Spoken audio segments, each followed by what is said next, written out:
वह नाम जाप करने से, नाम को ग्रहण करने से जो व्यक्ति जिनका भगवान से कोई संबंध नहीं था, कोई परिचय नहीं था, उन्होंने नाम जाप किया और जीवन समर्पण कर दिया।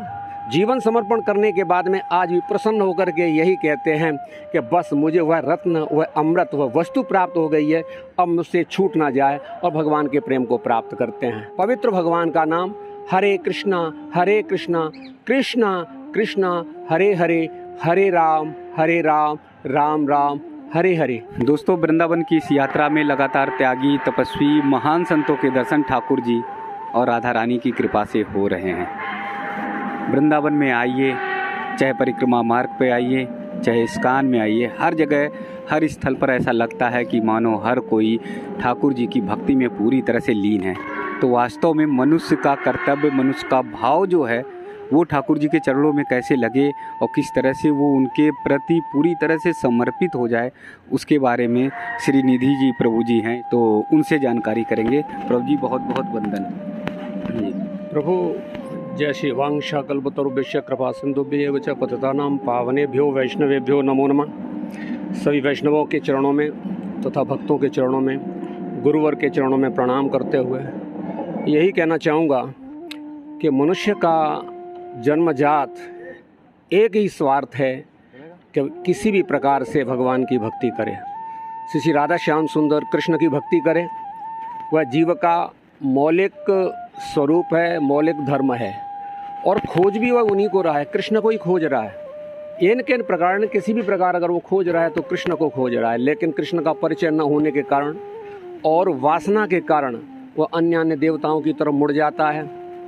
कभी वह देवताओं का भी परिचय नहीं पाता है, तो तीव्र गति से अपनी इच्छाओं की पूर्ति करने के लिए वह भूत प्रेतों की तरफ जाता है, सिद्धियों की तरफ चला जाता है, लेकिन यह उसके लिए एक विपत्ति का कारण बनता है। वास्तविक संपत्ति उसकी यह है कि वह कृष्ण की सेवा करे, लेकिन कृष्ण का परिचय न होने के कारण वह व्यथित होता रहता है।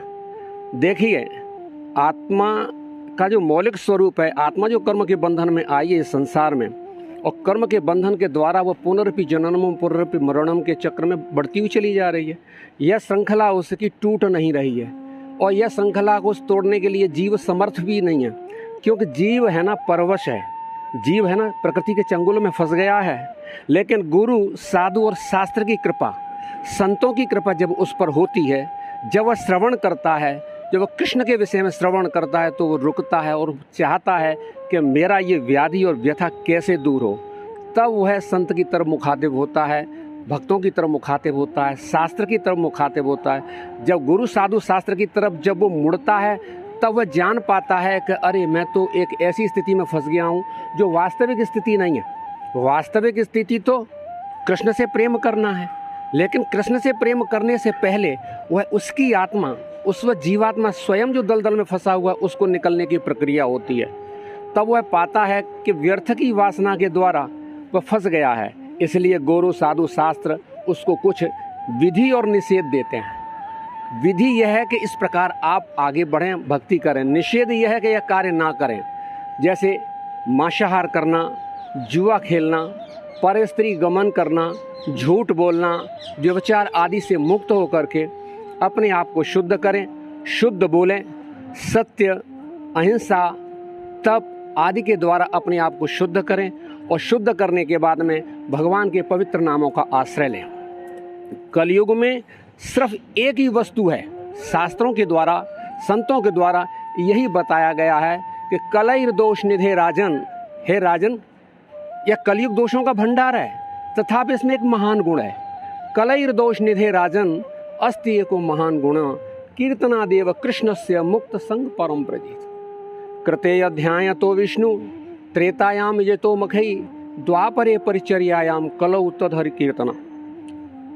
शंकर जी भी कहते हैं कि उमा कहूँ में अनुभव अपना, सत हरि भजन जगत सब सपना।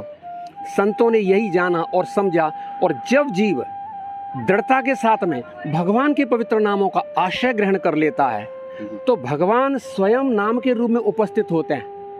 और सारा का सारा जब वो भगवान के नाम को स्वीकार करता है, तो नाम प्रभु जो स्वयं भगवान हैं उस जीव का तुरंत शोधन करते हैं और शोधन करते करते उसको इस लायक बना देते हैं कि उसमें भगवान के प्रति प्रेम उत्पन्न हो जाता है। और जब प्रेम उत्पन्न हो जाता है तो उसकी ललक, उसकी चाहत तो प्रेम के लिए ही थी ना।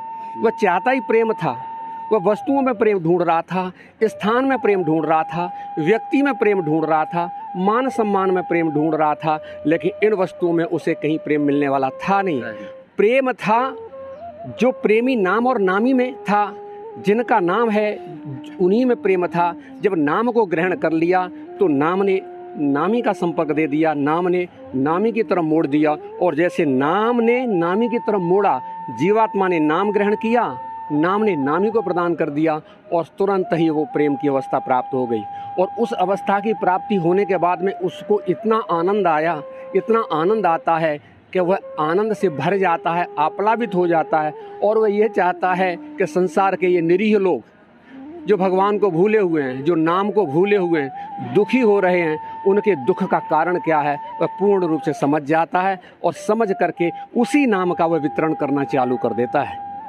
आज देखिए इस भव्य स्थल पर हम खड़े हुए हैं, इस्कॉन वृंदावन में शीला प्रभुपाद जी की कृपा से, संतों की कृपा से खड़े हुए हैं। शीला प्रभुपाद जी ने बहुत ही परिश्रम और कष्ट सहते हुए ही बड़ी सरलता के साथ में पूरे विश्व को भगवान का नाम दिया। पवित्र भगवान का नाम हरे कृष्णा कृष्णा कृष्णा हरे हरे, हरे राम राम राम हरे हरे। और यह भी बताया कि इस नाम को करने में जो बाधा आती है उसको त्याग दो, यही निषेध है। इस नाम को करने में जो सुविधा प्राप्त होती है वही विधि है, अन्यत्र कुछ नहीं। नाम को ग्रहण करने में जो बाधा आए उसे त्याग दो, यह निषेध। नाम को ग्रहण करने में जो सुविधा प्राप्त होती है वही विधि है। और पवित्र भगवान नाम का पूरे विश्व में कल्याण करने के लिए शीला प्रभुपाद जी ने दिया। देखिए वह नाम जाप करने से, नाम को ग्रहण करने से जो व्यक्ति जिनका भगवान से कोई संबंध नहीं था, कोई परिचय नहीं था, उन्होंने नाम जाप किया और जीवन समर्पण कर दिया। जीवन समर्पण करने के बाद में आज भी प्रसन्न होकर के यही कहते हैं कि बस मुझे वह रत्न, वह अमृत, वह वस्तु प्राप्त हो गई है, अब मुझसे छूट ना जाए, और भगवान के प्रेम को प्राप्त करते हैं। तो मैं तो यही निवेदन करूँगा, वृंदावन धाम है, ये तो प्रेम का धाम है, अनुराग का धाम है। यह धाम, किस धाम की तो ये वर्णन करने में वाणी समर्थ नहीं है। मैं सभी से यही चाहूँगा कि वृंदावन धाम का पवित्र वस्तु जो है ना, प्रिया प्रीतम लाडली लाल, उनका नाम, उनके भक्त, उनके संत, उनमें अपना समर्पण करें। और यहाँ का एक कण भी आपको पवित्र करने में समर्थ है। आपकी बाधाएं, आपका कष्ट, आपके पाप, द्वेष, इन चीज़ों का वहाँ कोई स्थान नहीं है। वृंदावन में भगवान के पवित्र नामों का उच्चारण करने से समस्त पापों से मुक्ति है, समस्त प्रकार की बाधाओं से मुक्ति है, आनंद का अथाह सागर है, और ये अथाह सागर आपको प्रिया प्रीतम से मिलाने में समर्थ है। तो मैं पुनः निवेदन करूँगा कि आप सभी भी इसी नाम को स्वीकार करिए और अपने जीवन को धन्य करिए। जन जन कैसे कृष्ण की भक्ति में रम जाएं, ठाकुर जी की भक्ति में रम जाएं, और चारों दिशाओं में जो है बस ठाकुर जी की भक्ति। देखिए जब जीव अपनी वासनाओं से जब मुक्ति होती है तो जीव चाहता है कि मुझे आनंद प्राप्त होना चाहिए। आज क्या होता है कि होता रहा है और होता रहेगा, वासनाओं के द्वारा जो जीव है ना आसक्त होता है, तो वह आसक्त होने के कारण वह अन्य देवताओं की तरफ चला जाता है ना, राग और द्वेष में चला जाता है, उसका प्रेम सूख जाता है। पहले तो वह अपने आप की इंद्रियों को, विषयों हैं जो विषय हैं, विषयों को इंद्रियों में समाहित कर दें, वहाँ से हटा दें मन को, और इंद्रियों से मन को हटा करके बुद्धि की तरफ ले जाएं, और बुद्धि की तरफ से मन को हटा करके बुद्धि के साथ में चित्त में चले जाएं, और चित्त के साथ में अपना अहंकार है, अहंकार को गलित करके श्री राधा श्याम सुंदर का हो जाए, और होने के बाद में वह जीवन में आनंद ही आनंद है। अपना जो आपा है उसे नष्ट करो और प्रभु को प्राप्त करने की इच्छा करो। जब तक अहंकार, जब तक पुरुषत्व, जब तक अपने पराक्रम और पुरुषार्थक का बल आपको रहेगा, तब तक भक्ति प्राप्त नहीं होगी। भक्ति प्राप्त करने के लिए निष्किंचनता बहुत जरूरी है। तृणादपि सुनीचेन तरोरिव सहस्रनाम अमानिना मानिदेन कीर्तनीय सदा हरि, है ना। तो तृण के समान अपने को निम्न मानते हुए पेड़ जैसा सहनशील होकर के दूसरों का सम्मान करने वाला होना चाहिए, अपने मान की इच्छा न करे। ये सारी चीज़ें क्यों करनी चाहिए? इसलिए करना चाहिए कि इससे वह भगवान के पवित्र नामों का उच्चारण कर सकता है, अहंकार को गलाइए, प्रभु को पाइए, प्रेम आनंद प्राप्त कर सकता है। और सरलता है, बहुत कुछ कठिन है, नरक में जाना है ना, बहुत कठिन है, पुण्यों को प्राप्त करना बहुत कठिन है। बहुत सरल है तो भगवान की भक्ति है, उसमें कुछ नहीं करना पड़ता।